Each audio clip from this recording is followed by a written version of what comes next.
Alright, what's up guys? So, Ray, she is uploading a video titled James Charles somehow exposed even more.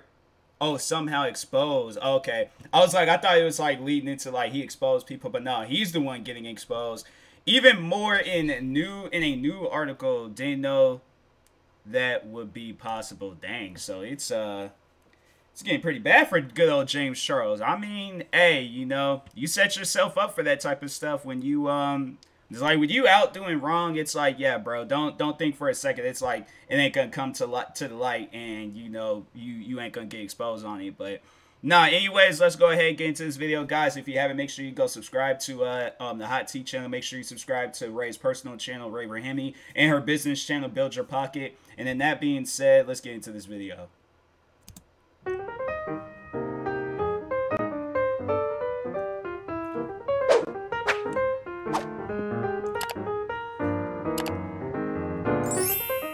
Make sure you do Hey that. guys, welcome back to my channel. In today's video, we're gonna spill some hot tea on James Charles and the new insider article that came out about his lawsuit against his ex-employee. Also, we're gonna talk about Trisha Paytas' response to Mike Malak going off on them and Ethan's podcast, Frenemies. But before we dive in, make sure to subscribe and turn on your post notifications, comment something down below, and give this video a thumbs up. Alright, let's get into the tea. Let's start off with the main topic of this video, James Charles. So, as we all know, James has been in a lot of hot water this year, especially right now, from James's legal scandals with exchanging nudes and texting inappropriately to minors, being exposed from an ex-employee and an old Twitter account. Morphe is still supporting him, and who knows what else. It's also 2 years since Bye Sister happened. Too many 180 turns in this situation. Go watch my last video on James where we talked about that was good. That was a good going video. on with him right now. If you need to catch up,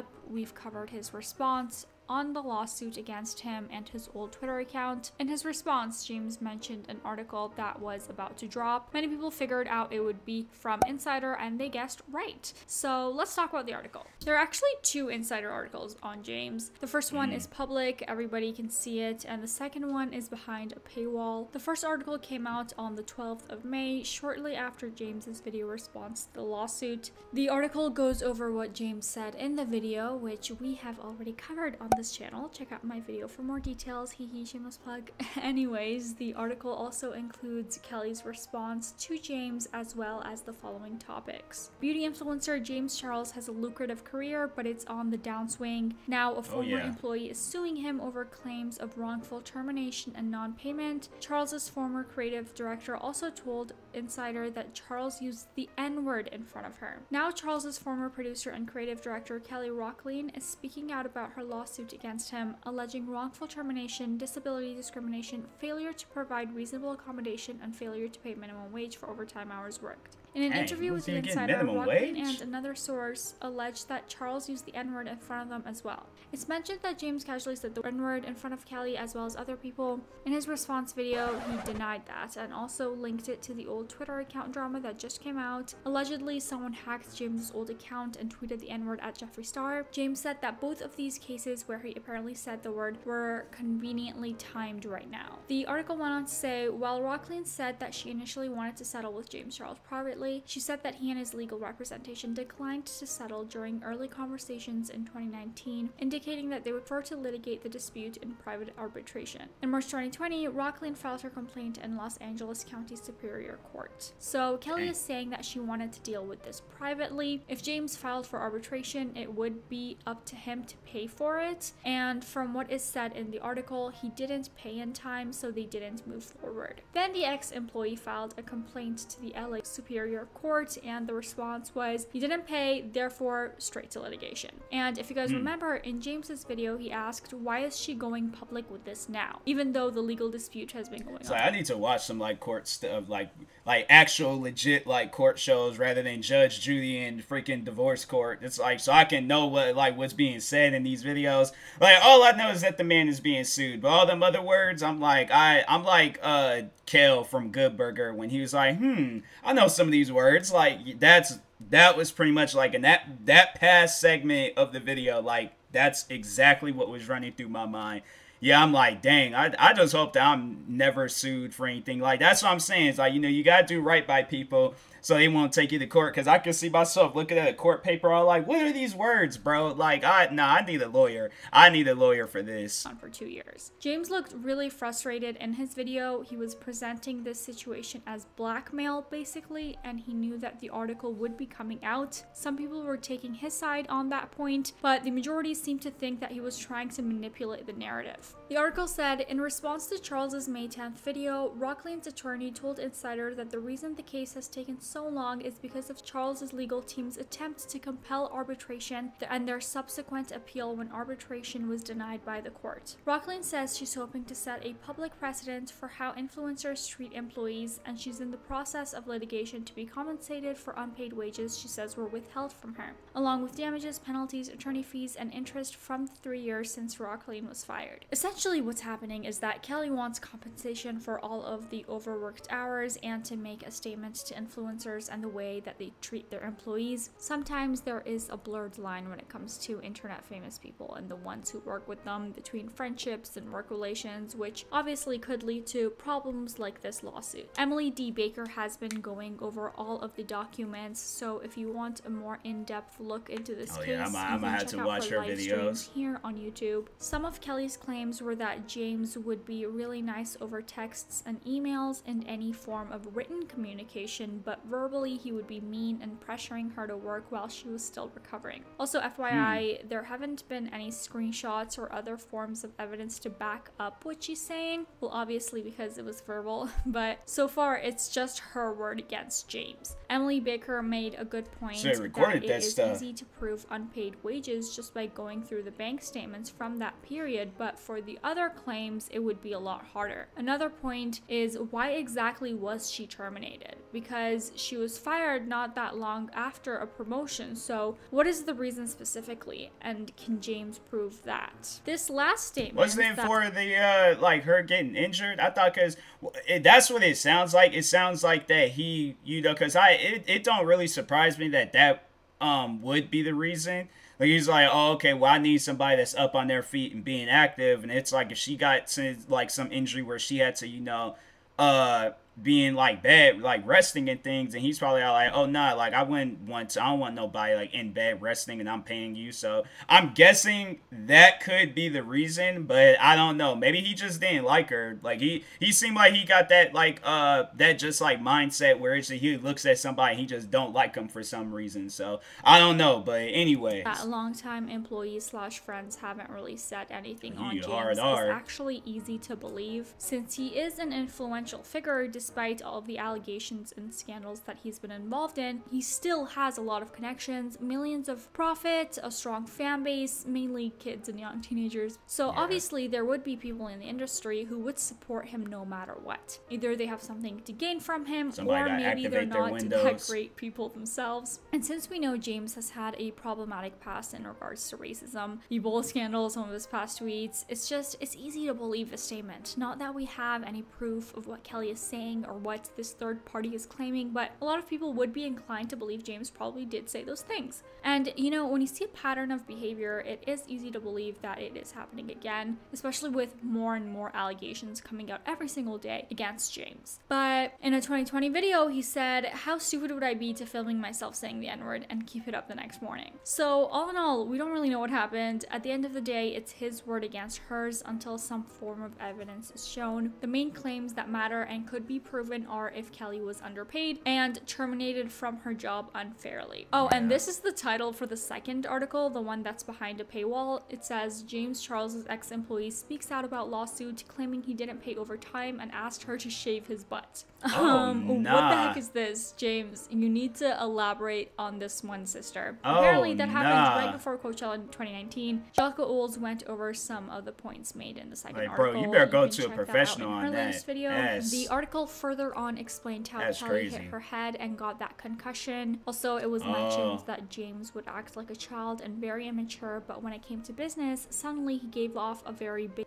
vibe and was acting like an adult. Kelsey also mentioned a few instances when James made her feel uncomfortable, like when he asked her to shave his butt. That's crazy. However, I think I will leave you with the title of that article because this is just a bit too much for James Charles. I'm like, nah, I quit. Forget firing me. I quit. You ask me some crazy stuff like that, I'm quitting. Period. Like that ain't no situation where it's like I could look you in your face the next day and just have like a random conversation. Like, nah, that's some stuff that'll cause me to quit. I'm like, that's not normal to go and ask somebody that. It's like, nah, bruh.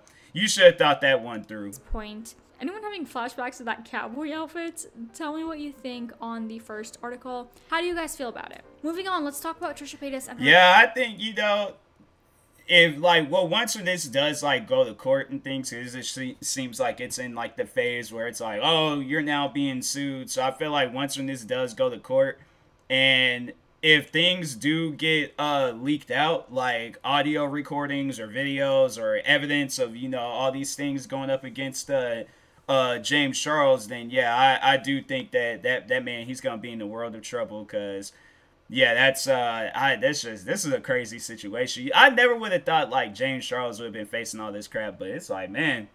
Anyways, let's go ahead and get into this video. Response to Mike Malek's shade towards them. If you haven't seen my last video, we covered what Mike and FaZe Banks had said about Trisha and Ethan. If you haven't, make sure to check that out for more details and some context. But to give you a recap of what Mike said on Adam22's podcast, basically he shamed Adam for making OnlyFans content with Trisha. I also have a reaction to that if any of you guys like the OnlyFans series, you can check that out. Mike also sounded like a bully himself while he was trying to throw shade at Trisha and Ethan. He said both of them must have been bullied before, and now they think that they're kind of like do-gooders. He mentioned that a lot of young influencers like Charli D'Amelio and others get roasted on frenemies for the smallest mistakes that they make. Oh, and they talked about Trisha bringing up Jason years after breaking up with them. The reactions were mixed. Some people agreed with Mike and what he said on cancel culture. Others thought... I do think, like, the only thing I guess I can agree on, like all the other stuff, like it's just when Trisha goes out and she's just attacking. It's like, for an example, yes, the D'Amelio sisters, them girls ain't said or did nothing to Trisha. So that's why with me, I was kind of confused on that, thinking like, oh, okay, maybe one of them said something or they left her on red or what, I don't know, but still, that just doesn't give you a reason to just go out your way and attack somebody, or what, for like them. And it's like, if we sit down and like look at the situation, you're doing it because they're posting dancing videos.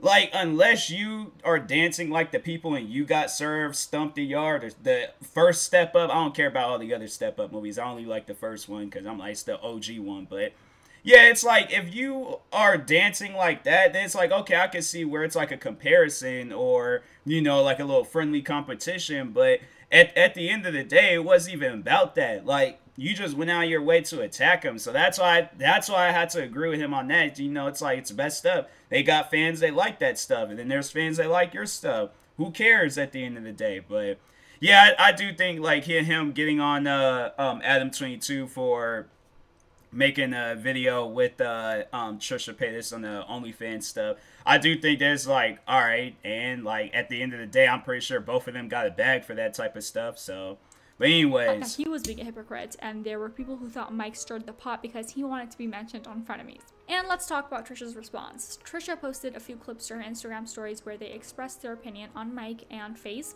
They started with calling both of them creepy. They said that they cover mainly important topics and things that need more attention on them. They give a platform to people who don't have one, and frenemies has raised awareness on a lot of topics. So anyways, a lot of people were tweeting me a clip where they basically called me and Ethan bullies, which were like, what?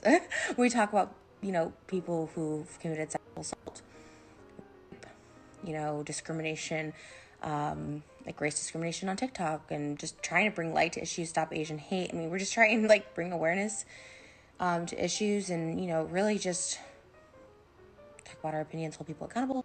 Trisha also implied that Mike is a hypocrite about how he talked about how Ethan and Trisha are bullies while shaming and making fun of Adam for making OnlyFans content with Trish. And Trish also talked about how Mike was towards Lana, who is also a sex worker. Basically, Trisha exposed him for being mean and disrespecting towards people in the adult industry. That is true. and again, it's fine if someone has an opinion, but I took a little issue to the fact that they called us bullies, but in the same breath made fun of Adam for having sex with me on a tape and like laughing about it, like just how old are you? Meanwhile, Mike dated Lana Rhodes, which is a porn star. No one gives him shit about it because why would you? Sex work is work and it's hard work. But that just shows he doesn't respect sex workers, including dating one. Like, I know he didn't respect her. Moving on, Trisha thinks that they just want to be relevant, said that they haven't really heard anything about FaZe Banks. He barely knew anything about Mike. And Trisha then flexed with her OnlyFans. Oh, yeah, that's right. I always, if I did mistakenly call Trisha Paytas, I apologize. I think I did say that part before, though. I forget about that type of stuff, especially, you know, if I hadn't said it in a while. Then yeah, so correction, if I did say she, I meant they. Stats mentioned that they're happy for the promo on Adam's podcast. And lastly, Trisha used to think that Mike was cool, but now they think that he is douchey. Goes for low blows. Well, it makes me believe that they just want to be relevant because Mike's no longer impulsive and the other guy I've literally never heard of. And I always thought he was kind of cool, but really he's just kind of douchey. And on the podcast, he's like, oh, do I have to worry about Lana talking about me in like still 10 years after we broke up? And no, Mike, you don't have to worry about anyone talking about you in 10 years because you're barely hanging on to relevancy now.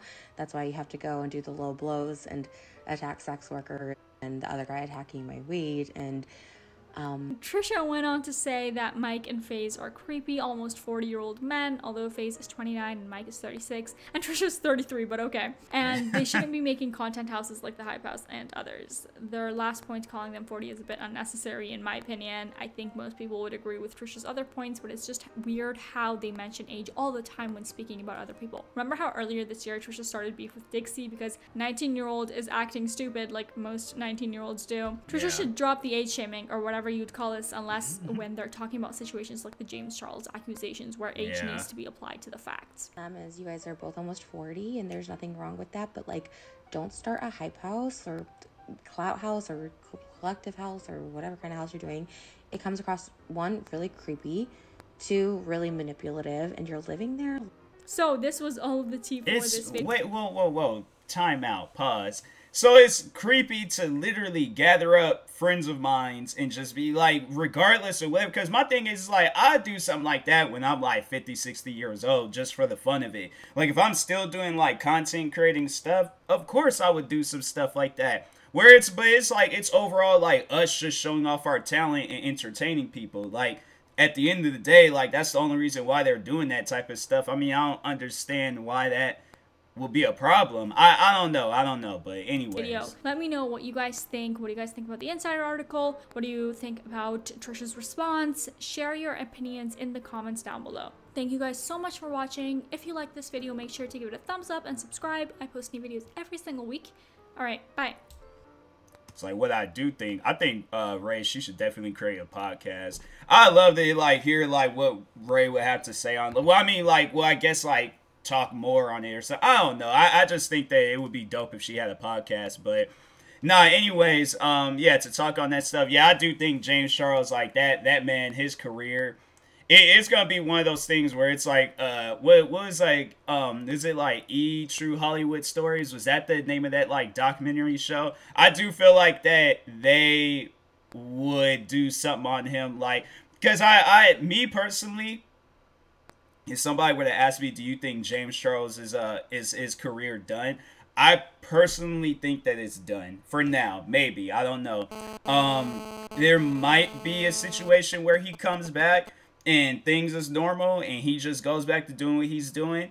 Cause at the end of the day, like he's making content where it's like about makeup and all that stuff. You don't really see where he's doing anything else. So I don't know. I'm guessing maybe like he could come back.